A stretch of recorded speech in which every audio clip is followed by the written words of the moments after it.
వృశ్చిక రాశి వారు ఈ ఆదివారం అష్టమి, ఆదివారం పూర్ణిమ, ఒకవైపు అర్ధాష్టమ శని, అర్ధాష్టమ కుజుడు, అర్ధాష్టమ శుక్ర సంచార స్థితి ఉన్నప్పుడు ఎలాంటి విధి విధానాలు పాటించాలో ఈ వీడియోలో సవివరంగా సంపూర్ణంగా తెలుసుకుందాం.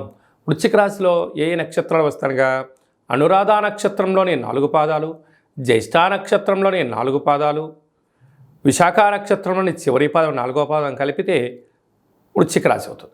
చాలామందికి పుట్టినటువంటి కాల సమయంలో డేటా ఆఫ్ బర్త్లో లేనటువంటి కారణం వలన పేరు యొక్క మొదటి అక్షరాన్ని అనుసరిస్తూ ఆ రాశిని తెలుసుకునే ప్రయత్నం అవుతుంది. ఏ అక్షరాలు అన్నట్లయితే తో, నా, నీ, ను, నే, నో, యా, ఈ, యు అక్షరాల వారందరూ వృశ్చిక రాశి జాతకులే. వృశ్చిక రాశి యొక్క అధిపతి కుజుడు.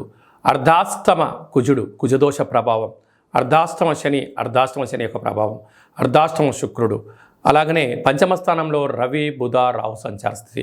6వ స్థానంలో గురు సంచార స్థితి.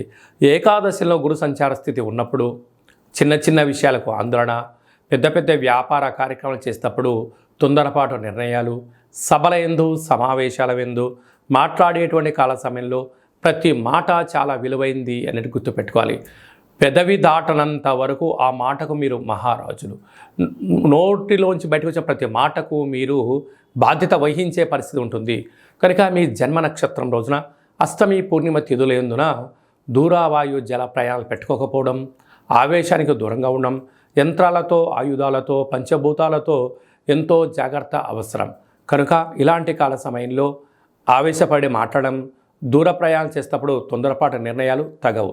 కనుక ఇలాంటి కాల సమయంలో తెల్ల జిల్లేడు వృక్షం దగ్గర దీపము, రురు కాళభైరవ స్వామి యొక్క సేవ, అష్టోత్తరము, పారాయణము, దీపము, రురు కాళభైరవ స్వామి యొక్క హోమాన్ని ఆచరింపజేయడం వల్ల కష్టాలన్నీ దూరమైపోయి అదృష్టానికి, ఐశ్వర్యానికి స్వాగతం పలుకుతారు అని చెప్పి గమనించాలి. స్వయం వృత్తులు, సేవారంగాలు, వ్యాపారాలు, వ్యవసాయ సోదరీమణులకు చాలా మంచి కాలము.